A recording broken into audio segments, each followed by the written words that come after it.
Ads లేకుండా latest episodes చూడండి. కరెక్టేనండి, కానీ ఒకేసారి 100 మెట్లు ఎక్కుతానంటే ఎలా? ఒక్కొక్క మెట్టు కదా ఎక్కాలి. అంత అవసరమేముంది పావని? అభి అఖిల్ వెనకుండి నడిపించచ్చు కదా. అఖిల్ వెన్ను తట్టడానికి అభికి మనసు ఒప్పట్లేదని నాకు అనిపిస్తుంది.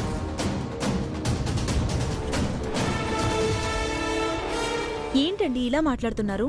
మీరే ఇలా మాట్లాడితే అఖిల్ ఇంకెంత మాట్లాడతాడు? అదే చెప్తున్నాను. నాకే ఇలా అనిపించిందంటే అఖిల్కి ఇంకెలా అనిపించాలి? ఇందాక అఖిల్ మాట్లాడే దాంట్లో తప్పేం లేదనిపించింది పావని.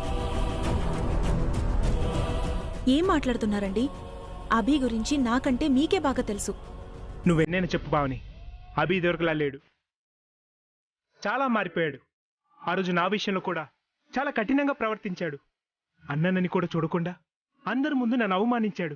ఇప్పుడు అఖిల్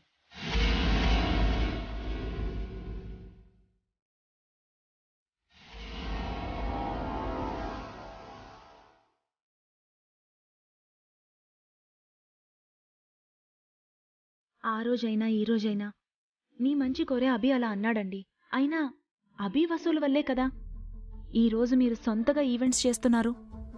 నీ ఎంకరేజ్మెంట్ ఫస్ట్ నుంచి ఉండింటే నేనెప్పుడో అభిని మించి ఈవెంట్ చేసుండేవాణ్ణి. ఈ ఇంటి పెద్ద కొడుగ్గా ఈ ఇంట్లో బాస్గా ఆఫీస్లో నాకు గౌరవం ఏడ్చేది. కానీ అలా జరగలేదే. ఇప్పటికీ ఇంట్లో అయినా ఆఫీస్లో అయినా అభి తర్వాతే నేను. సరే, నా సంగతి వదిలే. సగం జీవితం అసమర్థుడిగా చాతగాని వాడిగా బ్రతికేశాను. అఖిల్ చిన్నవాడు, ఇప్పుడిప్పుడే జీవితం మొదలుపెట్టాడు. కనీసం వాడినైనా ఎంకరేజ్ చేయొచ్చు కదా. వాడిని సొంతంగా ఎదగనివ్వచ్చు కదా. ఎందుకు వాడిని తొక్కేస్తున్నారు?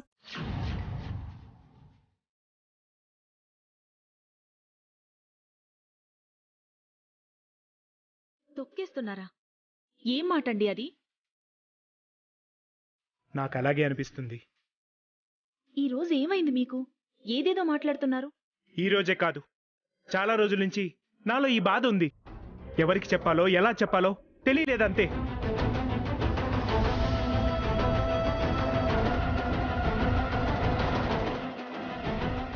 ఇప్పుడు అఖిల్ని చూస్తుంటే వాడిలో నేను కనిపిస్తున్నాను.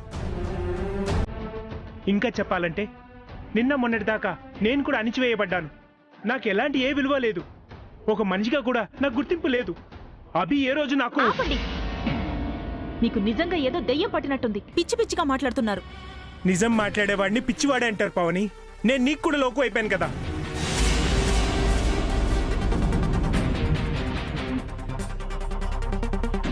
నేను అఖిలు అలా తయారు చేయబడ్డాం. మా తలరాతులు అలా రాయబడ్డాయి. ఏం చేస్తాం?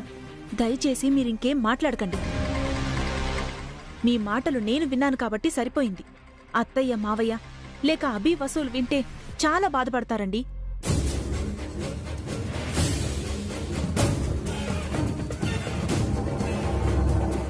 మీకేమనిపించినా సరే మీరు నాకు దేవుడితో సమానం.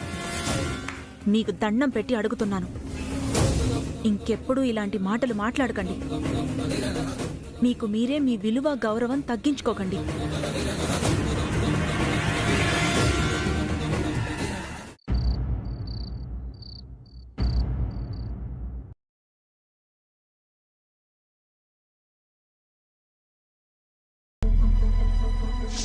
ఆయన గారి నాటకంలో మీ స్క్రీన్ ప్లే కూడా ఉందని నాకు తెలుసు. నాకేంటి, అమ్మా నాన్నల్లాంటి అన్నయ్య వదినలున్నారు. నా బాగోగుల గురించి, బతుకు గురించి, భవిష్యత్తు గురించి వాళ్లే చూసుకుంటారు అని అపోహపడ్డాను. మీరు మా ఇంటికొచ్చాక మారిపోయాడు.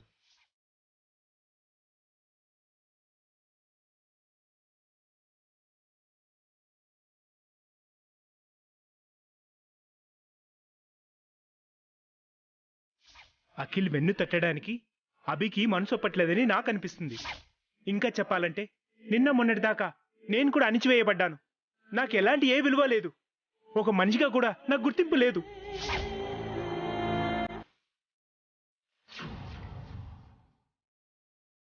వసు, వసు, ఏంటి ఆలోచిస్తున్నావు?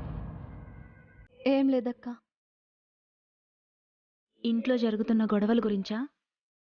మర్చిపో వసు, మెల్లగా అంతా సర్దుకుంటుందిలే. నీకో విషయం తెలుసా? కడుపుతో ఉన్నవాళ్ళు ఈ సున్నుండలు తింటే చాలా మంచిదట. అందుకని పొద్దున్న సాయంత్రం రెండెండు సున్నుండలు తిను వసు. సరే అక్క. హారికకి సున్నుండలు ఇచ్చొస్తాను. ఉమ్.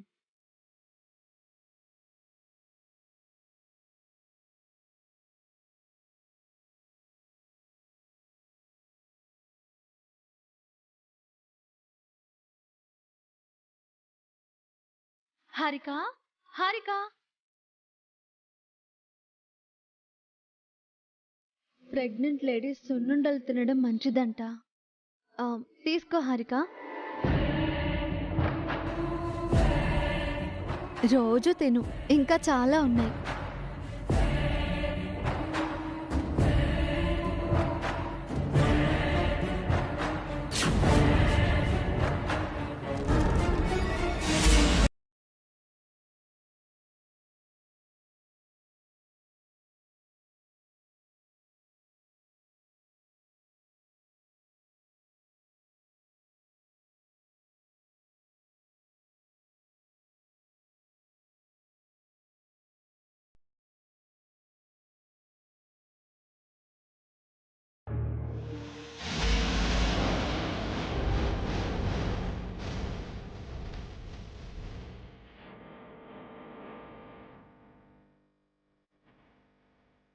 ఏమైంది హారిక? ఎందుకు సున్నుండలు పాడేశావు? మీ దొంగ ప్రేమలు నాకేం అక్కర్లేదు. అదేంటి హారిక అలా అంటున్నావు? వసు ఏం చేసిందని? ఏం చేసిందో మీకు తెలీదా అక్క? అవునులే, ఎంతైనా మీరు ఒకటే కదా.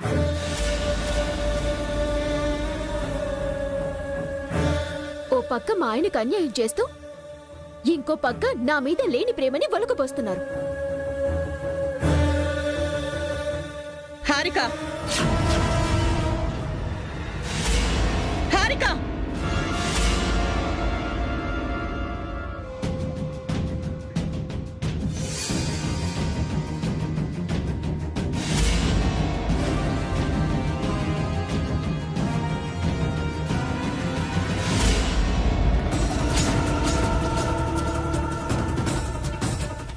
ఏం మాట్లాడుతున్నావు? వాళ్ళు నీకు తోబుట్టు లాంటి వాళ్ళు. అక్కలతో అలాగేనా మాట్లాడేది?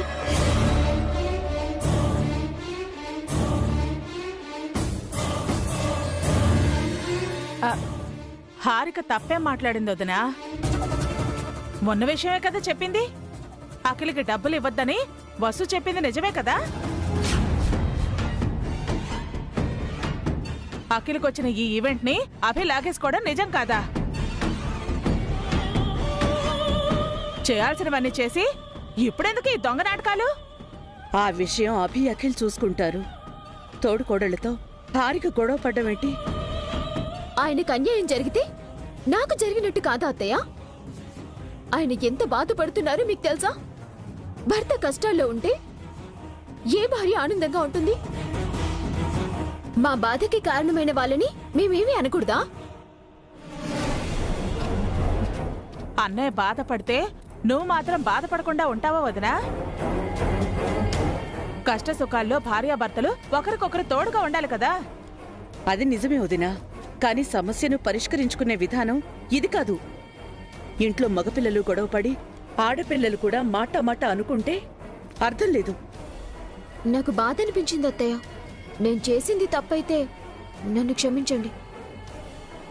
అఖిల్ అంటే అభికి చాలా ఇష్టం హారిక. అఖిల్ని ఎప్పుడూ అభి కష్టపెట్టడు.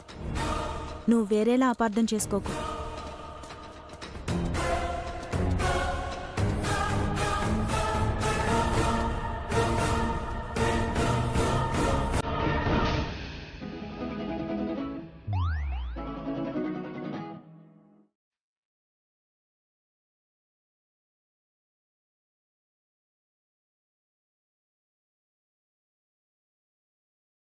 వీడేదో మళ్ళీ తెచ్చినట్టున్నాడు.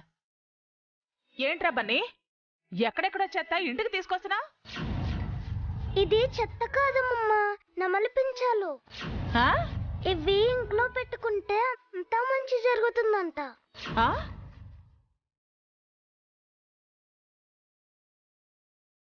ఇంట్లో గొడవలన్నీ ఆగిపోయి అందరం ఆనందంగా ఉంటామంట. గుడిలో స్వామీజీ చెప్పారు. ఆయనే ఈ నెమలి పింఛాలను ఇచ్చారు. సరిపోయిందిరా. తల్లి కొడుకు ఎవరికి ఎవరు తీసిపోవట్లేదు. మీ ఇద్దరు కలిసి మా అభిని మీ గుప్పెట్లో పెట్టుకున్నారు. అసలు మీ ఇద్దరు వచ్చాకే ఈ ఇంట్లో గొడవలు మొదలయ్యాయి. మేమేం చేసామమ్మమ్మ? మా వల్ల ఎందుకు గొడవలు వస్తున్నాయి? మీ వల్లే అన్ని సమస్యలు వస్తున్నాయి. ఇంతకు ముందు ఈ ఇల్లు చాలా ప్రశాంతంగా ఉండేది. ఇప్పుడు రోజు గొడవలే.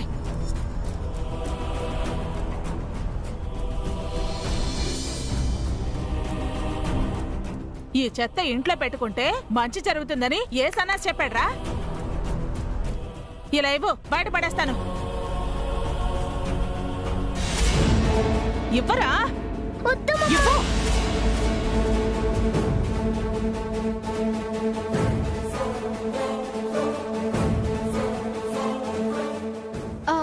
పిన్ని గారు, ఇవ్వు. బన్నీ, వదినా, వద్దమ్మమ్మా, ప్లీజ్ అమ్మమ్మా. పిన్ని,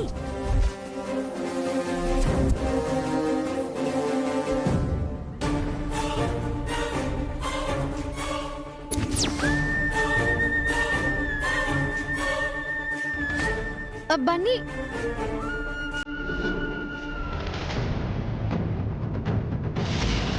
బన్నీ, బన్నీ.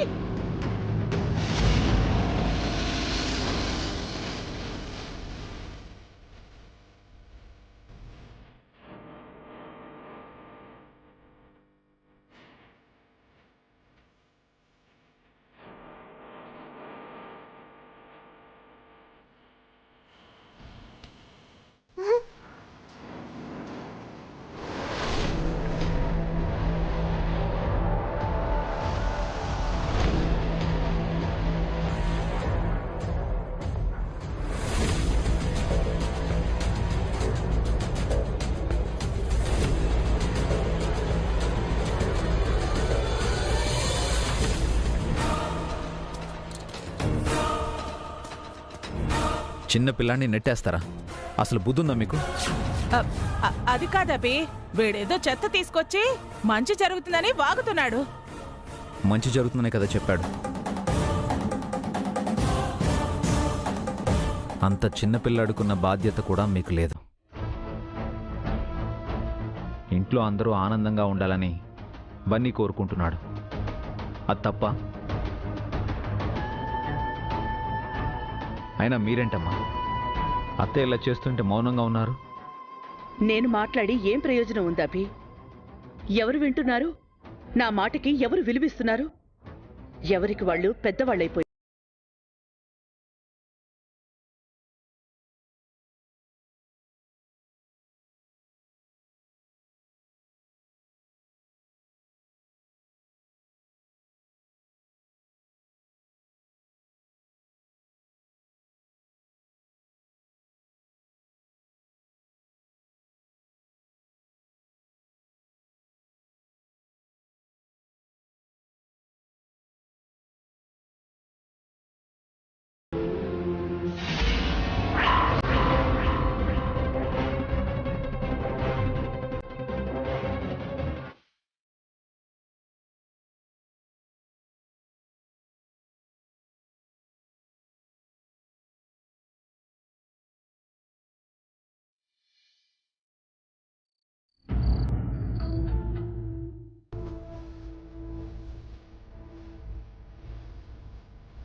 వసు గారు, ఏంటి అంతలా ఆలోచిస్తున్నారు?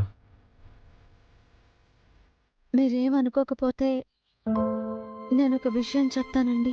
చెప్పండి. అఖిల్ విషయంలో మీ నిర్ణయం మార్చుకుంటే మంచిదనిపిస్తోంది. అఖిల్ మనల్ని మిస్అండర్స్టాండింగ్ చేసుకుంటున్నాడు. హారిక కూడా మన వల్ల అఖిల్ తను నష్టపోతున్నారు అనుకుంటుంది. అపార్థాలు పెరిగి అన్నదమ్ముల మధ్య గొడవకి దారి తీస్తుందని భయంగా ఉందండి. అలానే అఖిల్కి ఈవెంట్ అప్పు చెప్తే నష్టం వస్తుంది కదండి.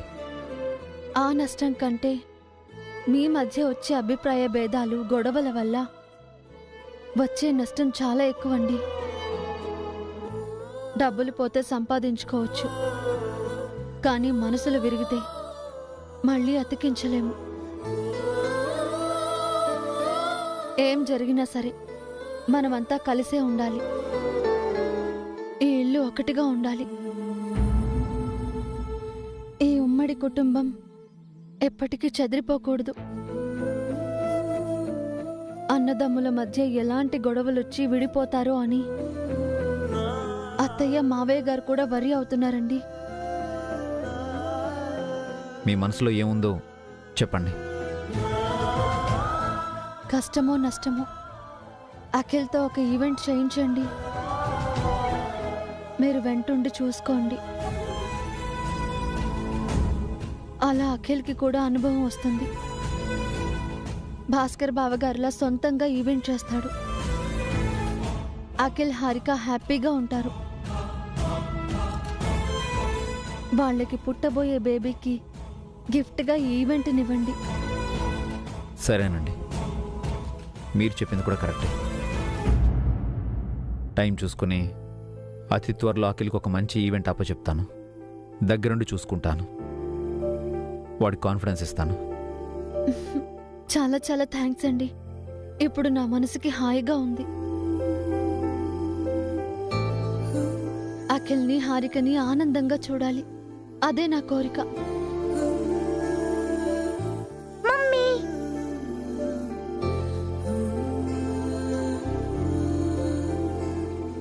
అవేంటి Bunny? Baby posters daddy. Baby పోస్టర్సా? బేబీ పోస్టర్సా? అవును మమ్మీ.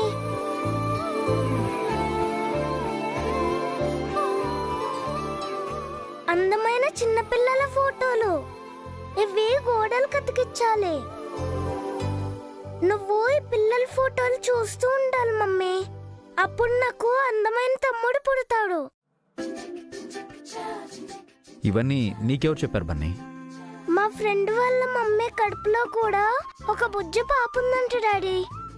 ఆ పాప అందంగా పుట్టాలని వాళ్ళ డాడీ అందమైన బేబీ ఫోటోలు తెచ్చి వాళ్ళ బెడ్రూమ్ లో అతికిచ్చారంట.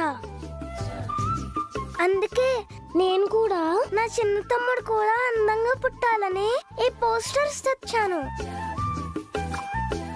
చూసారండి, తమ్ముడు కోసం బన్నీ, బాబు కోసం నేను ఎంత కష్టపడుతున్నావు. బిడ్డ పుట్టాక మాతోనే ఉంటాడు, మీకు మాత్రం ఇవ్వం కదా బన్నీ? అవును డాడీ. తమ్ముణ్ణి అనుకీర్తి నేను చక్కగా ఆడిస్తాం, బాగా చూసుకుంటాం. బెడ్రూమ్ లో అతికిచ్చేస్తాను.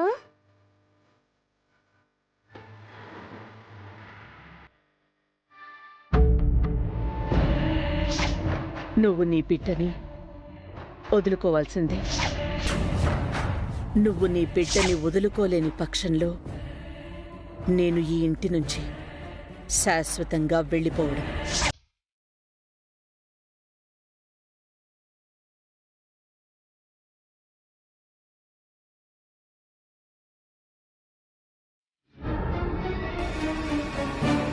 నీకు నేను కావాలో ఈ బిడ్డ కావాలో వారం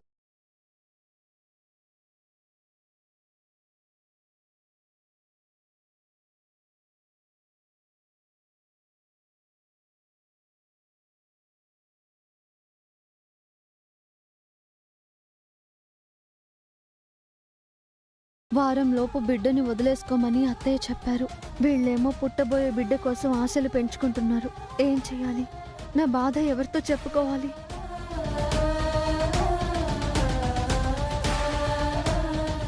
వసు గారు, ఏం ఆలోచిస్తున్నారు? ఏంటండి ఆ శబ్దం? క్రాకర్స్ కాలుస్తున్నట్టున్నారు.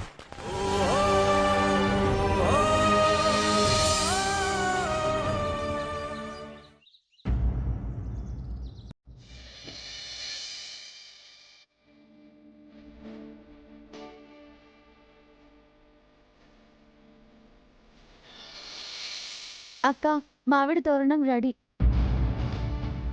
వెళ్ళి గుమ్మానికి కడతాను. తోరణం కట్టాలంటే నీకు గుమ్మం అందదు. కడుపుతో ఉన్నావు, నువ్వు అలాంటి రిస్క్ పనులు చేయకూడదు. కాసేపు ఆగు, నేనే కడతాను. నేను కట్టొచ్చా వదినా? మీరు కడతారా? అవునండి. మగాళ్ళు మామిడి తోరణాలు కట్టచ్చులే వాసు, కట్టనివ్వు.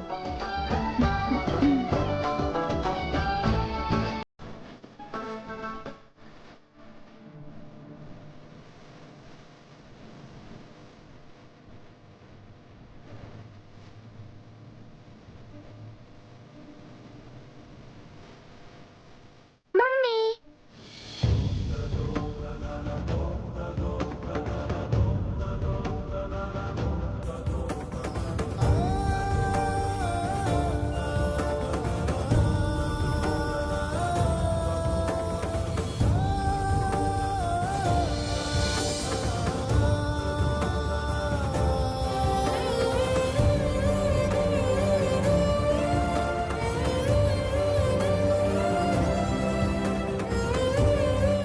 నా డ్రెస్ ఎలా ఉంది మమ్మీ? చాలా బాగుంది బన్నీ. డాడీ నా డ్రెస్ ఎలా ఉంది? సూపర్ బన్నీ.